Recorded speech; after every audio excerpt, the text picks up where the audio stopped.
Welcome to YorkZuki.com Insight. Today I wanted to dispel some funding myths. Almost every innovator, startup, entrepreneur is probably looking for funding. And I have over years invested quite a lot of money in a number of businesses and startups, including of course my own. I also chair a couple of government funds where we invest in startups. So I've been around the block and I've seen a lot of the expectations and hopes and misconceptions, if you will, that people have around funding. So let me dispel the 4 myths around funding. 1, funding will not make you rich. Your problems will not go away if you find an investor. In fact, investors don't like to pay for high salaries.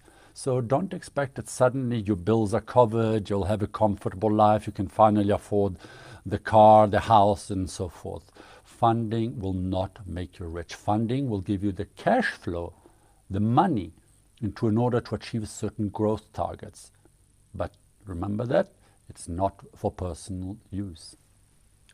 2, money will not solve your challenges. You know, if I had a bit of money, I could hire a fantastic salespeople, all my troubles will go away. But the reality is the best salesperson will not perform the way you thought they will.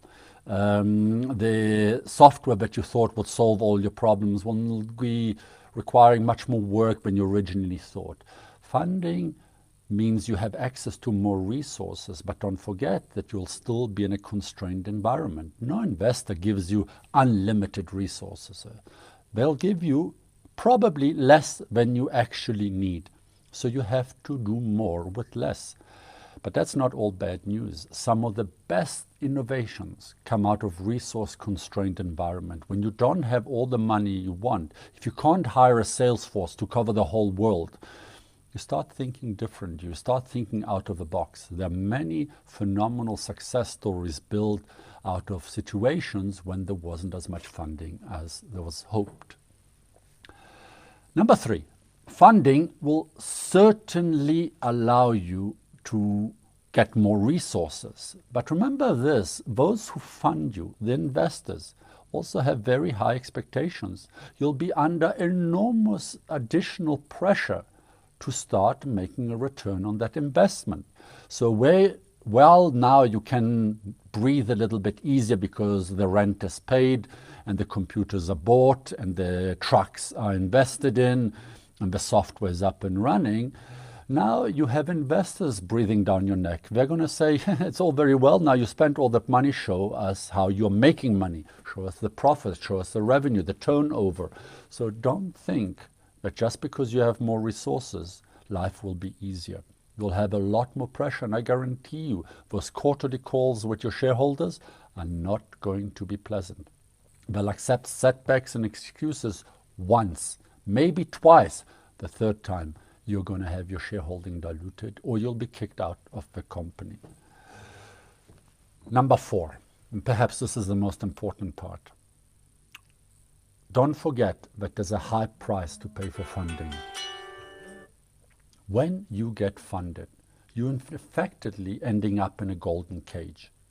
You effectively are going to now be locked into agreements, into return of investment, in reporting. You're going to curtail your freedom quite substantially, which means you can't suddenly do everything you wanted to do. You can't one day do this and the next day shoot in that direction because the investors funded you on the back of an investment proposal, which states, this is my target, this is what I'm going to achieve, this is how I'm going to spend the money. You have a little bit of margin to deviate, but it still has to stick to the plan. If you want to change substantially, you have to go back to your investors and ask them for permission. Otherwise, they can hold you accountable. So I hope that helped a little bit. You will need funding for sure one day to grow. But my advice to you is keep it there, push it down the line for as long as possible. Try as much as possible to get traction for your business, for your service and product. Try to get clients and prospect. Build as much up by utilizing revenue from sales rather than investment revenue. Because as you grow the sales, you have other options that start opening up, like financing, invoice factoring, and so forth. So I hope that helped. Happy entrepreneuring.